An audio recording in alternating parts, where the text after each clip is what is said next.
Assalamualaikum warahmatullahi wabarakatuh. Perkenalkan, nama saya Lutfi Aliftiani, NIM 18205101 dari program studi perbankan syariah semester 5A. Di sini saya akan membahas mengenai tugas akhir semester yang diberikan oleh beliau Bapak Ridwan selaku dosen pengampu manajemen pembiayaan Bank Syariah. Untuk yang pertama yakni menjelaskan mengenai bagaimana sih pengawasan aktif dan juga pengawasan pasif dari pembiayaan Bank Syariah.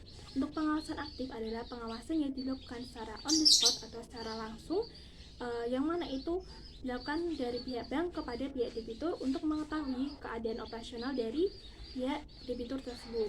Dan dari adanya pengawasan aktif ini sendiri juga bisa diketahui bagaimana sih kendala-kendala dan juga masalah-masalah yang dihadapi dari pihak debitur tersebut. Selanjutnya yakni mengenai pengawasan pasif. Pengawasan pasif ini adalah pengawasan yang dilakukan secara tidak langsung. Dalam artian di sini adalah bisa melalui laporan-laporan analisis perhitungan seperti laporan keuangan yang terdiri dari laporan neraca dan juga laba rugi, laporan keuangan pinjaman atau rekening pinjaman, dan juga laporan operasional. Dalam hari ini itu terkait dengan keadaan stok dari perusahaan tersebut dan juga perkembangan usaha dari si debitur tersebut. Selanjutnya yakni mengenai apa sih yang dimaksud dengan downgrading risk dan juga jelaskan dampak dan juga bagaimana sih cara meminimalisir dari adanya downgrading risk tersebut. Untuk downgrading risk adalah risiko penurunan rating yang mana dalam manajemen pembiayaan bank itu dikenal sebagai rating kredit atau rating pembiayaan. Apabila suatu bank itu mengalami downgrading risk, maka bank tersebut kemungkinan besar akan mengalami gagal bayar dari pihak nasabah atau debitur, yang menyebabkan beberapa dampak atau resiko kepada bank tersebut. Untuk pengaruhnya kepada bank yakni ada penurunan profit atau keuntungan dari bank tersebut.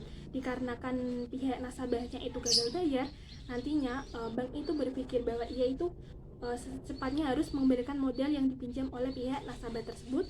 Untuk keuntungan itu akan dipikir kedua kali setelah modal awalnya itu bisa tersalurkan kepada bank kembali. Selanjutnya yakni mengenai para investor. Untuk suatu bank yang mengalami downgrading risk ini, para investor itu akan menarik kembali dana yang telah disalurkan kepada pihak bank tersebut. Hal ini bisa menyebabkan nilai investasi atau nilai saham dari bank tersebut itu turun. Dan selanjutnya yakni kepada para nasabah. Untuk nasabah di sini adalah mengalami krisis likuiditas karena pihak bank itu tidak dapat mengelola keuangan atau tidak dapat memutarkan keuangan itu. Nantinya dana yang disalurkan kepada masyarakat atau bagi hasil yang disalurkan kepada pihak kreditur itu akan macet, sehingga para nasabah kreditur itu akan mengalami krisis likuiditas. Untuk selanjutnya yakni bagaimana sih cara meminimalisir dari adanya downgrading risk tersebut. Downgrading risk ini dapat diminimalisir dengan adanya minimalisir kepada kredit bermasalah pada nasabah. Untuk langkah-langkahnya yakni yang pertama ada rescheduling atau penjadwalan kembali. Pihak bank itu dapat memperpanjang tenor pinjaman nasabah agar cicilan dari nasabah itu semakin ringan. Selanjutnya yakni mengenai restructuring atau perubahan syarat. Dari pihak bank itu dapat melakukan jadwal pembayaran dan juga jangka waktu.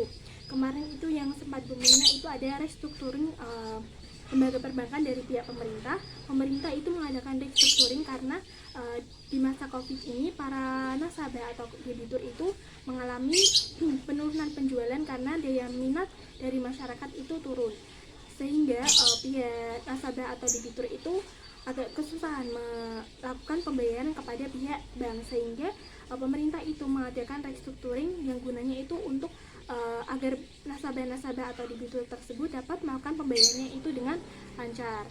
Selanjutnya yakni ada reconditioning atau mengubah kondisi agar tidak terlalu membebani si pihak debitur tersebut, seperti yang dilakukan oleh pemerintah, yakni ada restructuring dan juga reconditioning. Selanjutnya yakni mengenai apa jenis pembiayaan sindikasi dan juga bagaimana sih proses dari pembiayaan sindikasi tersebut. Untuk pembiayaan sindikasi ini adalah suatu pembiayaan yang mana itu diberikan oleh kreditur yang biasanya itu terdiri dari bank-bank dan juga lembaga keuangan kepada debitur. Biasanya ini berbentuk badan hukum untuk membiayai suatu proyek atau pembangunan seperti gedung, pabrik, dan juga membeli alat-alat operasional yang mana biayanya itu membutuhkan biaya yang cukup besar. Contohnya itu waktu saya search di Google itu ada BCA itu memberikan saluran pembiayaan sindikasi kepada PLN sebesar 100 miliar untuk PLN agar meningkatkan daya listrik yang digunakan masyarakat itu lebih baik dan juga dapat menyesuaikan kebutuhan dari pihak masyarakat tersebut. Untuk selanjutnya di sini akan membahas mengenai bagaimana sih proses dari pembiayaan sindikasi tersebut. Untuk pihak-pihak yang terlibat dalam pembiayaan sindikasi tersebut ada beberapa pihak. Yang pertama adalah debitur atau nasabah, yakni adalah pihak yang memohon atau mengajukan permohonan untuk membiayai suatu proyek. Selanjutnya yaitu ada arranger atau orang yang mempertemukan antara pihak debitur dengan pihak peserta sindikasi. Yang ketiga yakni ada pihak leader manajemen partisipan atau bank-bank yang berpartisipasi dalam peserta sindikasi tersebut. Selanjutnya yakni ada agent bank, yakni terdiri dari 3 macam. Ada facility agent, yakni pengurus administrasi, security agent, agen jaminan, dan juga escrow agent atau agen pengelola rekening penampung. Selanjutnya yakni ada notaris. Untuk prosesnya, pertama pihak debitur atau nasabah ini memberikan mandat atau permohonan untuk membiayai suatu proyek kepada leader manager. Terus leader manager ini menyiapkan 2 informasi. Yang pertama itu ada information memorandum, yang mana ini terdiri dari seberapa pinjaman, profil perusahaan, dan juga proposal pembiayaan proyek tersebut. Selanjutnya, information memorandum ini akan diberikan kepada partisipan sindikasi, yang mana jika partisipan sindikasi itu telah menyetujui dari adanya information memorandum, maka akan dilaksanakan perjanjian kredit sindikasi. Yang kedua ini adalah laporan perjanjian kredit sindikasi. Dan apabila perjanjian kredit sindikasi ini telah disetujui oleh partisipan sindikasi tersebut, maka akan ditandatangani oleh pihak partisipan sindikasi yang terdiri dari bank-bank tersebut. Kemudian ada debitur, dan juga yang terakhir adalah notaris sebagai bukti pengesahan dari adanya perjanjian kredit sindikasi tersebut. Selanjutnya, perjanjian kredit sindikasi itu akan dilanjutkan oleh pihak-pihak agent bank, yang mana itu akan mentata usahakan penyediaan dana, dan mana agen bank itu akan melakukan pentransferan kepada pihak debitur tersebut secara berkala dan juga sesuai dengan perjanjian yang ada. Untuk selanjutnya di sini akan membahas mengenai jenis-jenis dari pembiayaan sindikasi. Untuk yang pertama ada lead syndicate atau bank ini bersama-sama membiayai suatu proyek, yang mana bank-bank tersebut itu salah satunya akan memimpin dari bank-bank yang lain. Dan untuk keuntungan dan juga risiko ini akan ditanggung bersama dari bank-bank peserta sindikat tersebut. Selanjutnya yakni ada club deal. Club deal adalah bank-bank yang bersama-sama itu membiayai suatu proyek, akan tetapi tidak memiliki hubungan kinerja bisnis. Selanjutnya yakni ada subsindikat. Subsindikat ini adalah bank-bank yang bersama itu membiayai suatu proyek, namun tidak berhubungan langsung kepada peserta sindikasi tersebut. Untuk selanjutnya di sini membahas mengenai apa sih kewenangan dari Basarnas dalam menyelesaikan sengketa pembiayaan.